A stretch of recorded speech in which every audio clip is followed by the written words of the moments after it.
Hello everyone, welcome to my channel study with Prasad.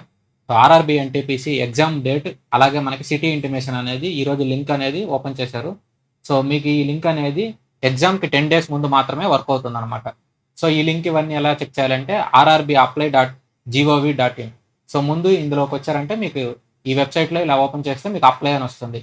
అప్లైలో మీకు already account ఉంటుంది. మీరు ఇప్పుడు ఎగ్జామ్ అప్లై చేసేటప్పుడు ఆల్రెడీ క్రియేట్ చేస్తుంటారు కదా, ఆల్రెడీ హ్యావ్ అన్ అకౌంట్ అని ఓపెన్ అవుతుంది మీకు.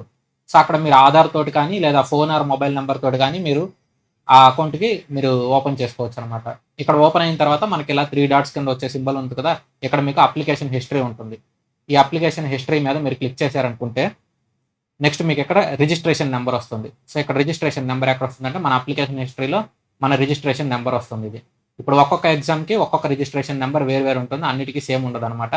సో ఇక్కడ మీరు ఈ రిజిస్ట్రేషన్ నెంబర్ అనేది మీరు సేవ్ చేసుకుంటే ఇక్కడ మీకు ఇందులో కొంచెం స్లైడ్ చేశారంటే ఇక్కడ వ్యూ అప్లికేషన్ ఉంటుంది. సో వ్యూ అప్లికేషన్లో మీకు ఇక్కడ ఐ సింబల్ ఉంది కదా, ఐ సింబల్ మీద క్లిక్ చేశారంటే మీ అప్లికేషన్ మొత్తం ఇలా ఓపెన్ అవుతుంది. అప్లికేషన్ ఓపెన్ అయినప్పుడు ఇక్కడ ఇందులో కూడా మీకు రిజిస్ట్రేషన్ నెంబరు అలాగే మీరు పోస్ట్ ప్రిఫరెన్స్ అనేది మీరు ఏమి ఇచ్చారు, మీరు ఒకవేళ మర్చిపోయింటే పోస్ట్ ప్రిఫరెన్స్ ఏమి ఇచ్చారో అవన్నీ ఇక్కడ ఆర్డర్ ప్రకారం 1 by 1 అనేది మీరు ఎలా ఇచ్చారో 1 2 3 4 5 6 ఈ మొత్తం లిస్ట్ మొత్తం ఇక్కడ వస్తుంది అనమాట, మీరు చెక్ చేసుకోవచ్చు.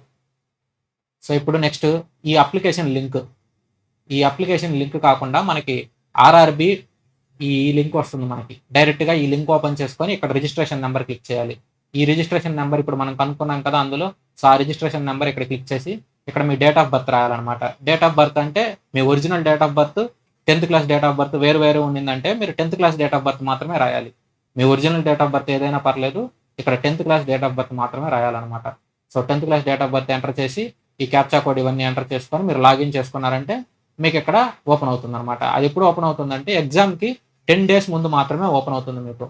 అంటే ఇప్పుడు మనకి 5th లేదా 6th ఎగ్జామ్ డేట్స్ ఉన్న వాళ్ళకి మాత్రమే మనకి లింక్ ఓపెన్ అయిపోయి మీకు చూపిస్తుంది అనమాట. ఎగ్జామ్ సిటీ మనకి డేటు షిఫ్ట్ అవన్నీ చూపిస్తుంది అనమాట మీకు. అలాగే మీకు ఒకవేళ మీ ఎగ్జామ్ కనుక సో 10 days లోపు లేదంటే dear candidate city slip is not live at for your application అని ఇలా చూపిస్తుంది అనమాట. సో ఇలా వచ్చిందంటే మీకు 10 రోజుల్లోపు మీకు ఎగ్జామ్ అప్లికేషన్ లేదని. సో మీకు ఇది ఎగ్జామ్ సెంటర్ అనేది వీటికి రిలేటెడ్ అని మీకు ఫోన్కి మెయిల్ వస్తుంది, అలాగే మీ ఫోన్ నెంబర్కి కూడా మెసేజ్ వస్తుంది అనమాట. సో ఇలా 10 daysకి మీరు చెక్ చేసుకోవాలి, ఎవ్రీడే చెక్ చేసుకోవాలి. ఈ ప్రొసీజర్ ఇంతే మీకు. ఒకవేళ మీరు చెక్ చేసుకోవడం చూసుకోకపోయినా మీ మొబైల్ నెంబర్కి వస్తుంది, అలాగే మెయిల్ కూడా వస్తుంది. సో 2 చెక్ చేసుకోవచ్చు. సో ఇది సబ్స్క్రైబర్స్ గురించి నేను ఈ ఎగ్జామ్ సిటీ అనేది ఎవరికైనా వచ్చి ఉంటుంది పాపం. స్టార్టింగ్ టోటల్ 48 shifts కదా మనకి. సో 5 నుంచి 25 దాకా మనకి టోటల్ 48 shifts 16 days. సో ఎవరికైనా పాపం స్టార్టింగ్ ఫస్ట్ షిఫ్టే పడి ఉంటుంది కదా, సో ఎవరిదైనా చూసుకొని ఆ స్లిప్ ఎలా ఉంటుందో మీకు చూపిద్దాం అనుకునేదని నేను జస్ట్ చూద్దాం అనుకొని ట్రై చేశాను అనమాట.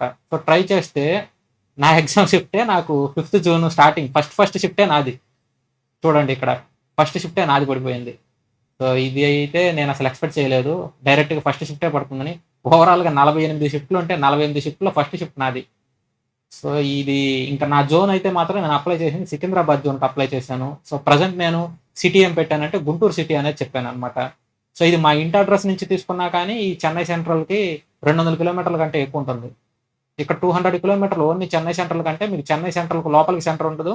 సెంటర్ అనేది మీకు చెన్నై సెంట్రల్ దాటి ఇంకా పైకి పోవాల్సి వస్తుంది. సో అంటే ఇది ఓవరాల్గా 200 kilometers కంటే ఎక్కువ డిస్టెన్స్ ఇస్తున్నట్టు. జోన్ కూడా ఇది చెన్నై జోన్కి వెళ్ళిపోతుంది. ఇక్కడ జోన్ సేపు నేను అప్లై చేసిందేమో సికింద్రాబాద్, నాకు ఎగ్జామ్ ఇచ్చిన జోన్ ఏంటి చెన్నై. సో ఇక్కడ మీకు అవుట్ ఆఫ్ జోన్ రావచ్చు, దూరం కూడా రావచ్చు. సో ఇక్కడ లిమిట్ ఏం లేదు, ఓ 300 kilometers రేంజ్లో ఎక్కడైనా రావచ్చు మీకు ఎగ్జామ్.